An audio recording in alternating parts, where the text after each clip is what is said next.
Esta es probablemente la figura más novedosa, más golosa, más suculenta del nuevo reglamento de extranjería. Se llama arraigo sociolaboral y sus ventajas respecto del antiguo arraigo social, que era la vía más utilizada para regularizarse en España hasta ahora, son notorias. Aparte, en cuanto a volumen, estoy absolutamente seguro de que es la que más se va a utilizar de todo el reglamento, de toda la nueva ley de extranjería, que en realidad es el nuevo reglamento de extranjería. Así que vamos a hablar justo de esa figura, la más bombi, la más golosa, la más espectacular. Aquí, después de ver este vídeo, saldrás sabiendo en qué se diferencia el arraigo social, cuáles son sus cambios y por qué vale la pena hacerle tanto ruido y poner tus esperanzas en ella en muchos casos. Vamos allá. Soy Juan Daniel Vázquez, director de Legal en España, un despacho experto en extranjería y nacionalidad española, y estos días hemos estado estudiando intensivamente el nuevo reglamento de extranjería. Tanto es así que podemos hacer este vídeo tan solo habiendo transcurrido pocas horas después de la aprobación del reglamento, después de tener el texto definitivo ya con nosotros del reglamento, que recordemos que entra en vigor de manera general hasta mayo de 2025, pero caso a caso, si tú solicitas su aplicación antes, la solicitas expresamente a la oficina de extranjería al momento de pedir tu proceso, aplica desde ya. Eso es muy importante. Bueno, vamos allá. Primera diferencia importantísima del nuevo arraigo sociolaboral respecto del antiguo arraigo social: se reduce el tiempo de espera. El antiguo arraigo social, recordemos que el arraigo social es aquella figura que te pedía un informe de inserción social, que te pedía un contrato de trabajo y que te pedía haber pasado 3 años en España. Eso de manera muy general. Vamos a ver las diferencias respecto al arraigo sociolaboral actual que introduce el nuevo reglamento de extranjería. Primera, el tiempo. Ya no tienes que esperar 3 años en España, sino que con que estés 2 años en España de manera continuada puedes acceder a esta figura. Bueno, al menos tendrías el requisito 1. Diferencia importante, no es lo mismo esperar 3 años sin papeles que esperar 2 años sin papeles. Otra diferencia importantísima, más que la anterior incluso diría yo, es que se rebaja el requisito de un contrato a jornada completa o a jornada de 30 horas si sumabas contratos, se reduce simplemente a un contrato de 20 horas. Esto tiene implicaciones, no solo en que es más fácil encontrar ese contrato de tan solo 20 horas, sino en que te van a servir empleadores menos solventes que los que te servían antes, por lo cual se abre un abanico de posibilidades. Parte de esto se corresponde más con la realidad. Es habitual en el mercado laboral español que tú no trabajes jornada completa, sino que muchos empleadores te contraten tiempo parcial. Entonces, se corresponde más con la realidad. En esa medida, pues veremos más gente dispuesta a hacerlo. Bajan los medios económicos que se piden a los empleadores. También puedes sumar empleadores, puedes sumar varios contratos que te den al menos 20 horas semanales, lo cual es una enorme ventaja. Ahí tenemos la segunda y muy notoria ventaja. Otra ventaja es que se suprime la solicitud o se suprime la exigencia de contar con un informe de inserción social. Recordad que estamos hablando del arraigo sociolaboral. Se suprime la exigencia de contar con un informe de inserción social, y es que ese informe en algunos casos era fácil de obtener, pero en otros casos era un dolor de cabeza tremendo, no solo porque tardaban varios meses en expedirlo, sino porque te pedían cursos de conoce tus leyes, cursos de las lenguas autonómicas, que en realidad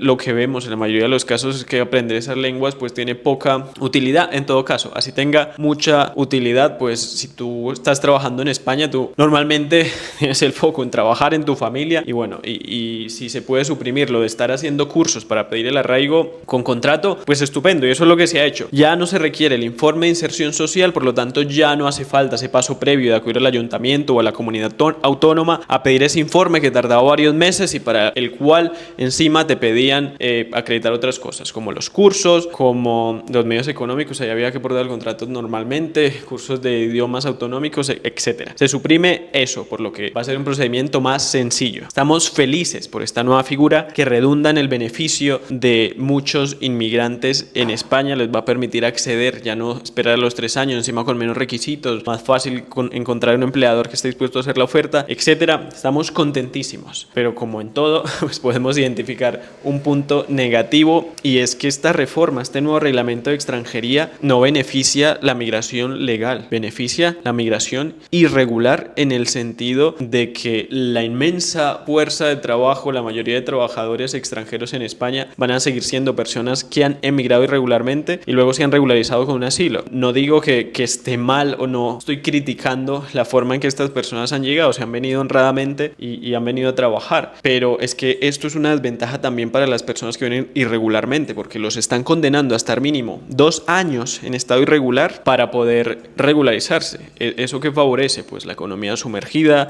la explotación laboral. Es algo que es como si fuera una parte institucional de 2 años que tú tienes que pasar para poder llegar a regularizarte. Lo ideal hubiese sido que se flexibilizaran los mecanismos de contratación en origen, que esto es algo engorrosísimo. Cuando tú quieres traer un trabajador a España legalmente, en la inmensa mayoría de los casos es súper engorroso. ¿Qué se hace en estos casos? ¿Qué prefiere la gente? Pues viene, hace una migración irregular, viene como turista y pues luego se queda. Es que si facilitan la regularización, pero no facilitan la migración regular, pues ¿qué va a pasar? Que la gente va a seguir viniendo irregularmente y luego se va a querer regularizar, lo cual está bien, pero se le está condenando como mínimo 2 años, repito, a que esté en situación de vulnerabilidad, porque lo van a poder explotar, va a ser un trabajador en negro, no va a tener todos sus derechos garantizados, etcétera. Aparte, esto tiene un agravante y es que ya el tiempo como solicitante de asilo no va a computar para arraigos. Entonces, antes una persona que venía, pedía su asilo y podía empezar a trabajar 6 meses luego de la solicitud, podía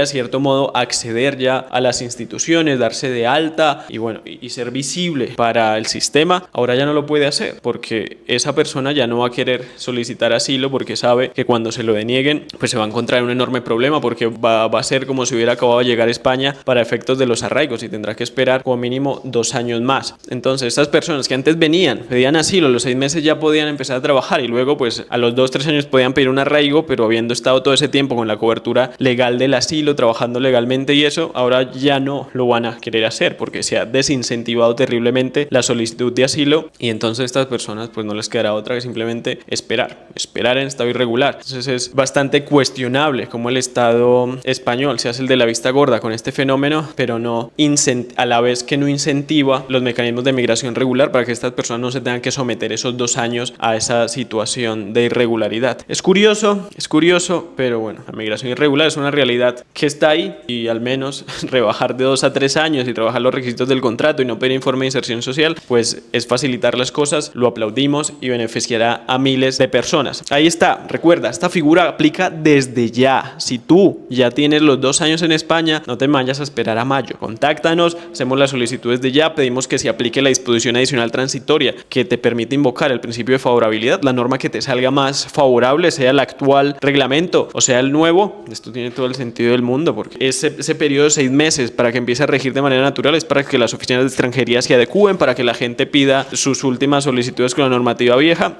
Pero si tú ya quieres beneficiarte de la nueva, que se supone que está optimizada, tiene una cantidad de ventajas, pero no tiene ningún sentido que te condenen a esperar hasta mayo. Por eso hay una disposición adicional transitoria que pone que te puede aplicar la nueva si tú lo solicitas expresamente. Si no lo solicitas expresamente, te aplica la vieja. Así que hay formas, lo puedes leer por ti mismo, no creas el cuento de que hasta mayo, eso es esperar innecesariamente. Lo puedes leer por ti mismo, nosotros te lo explicamos cuando nos contactes.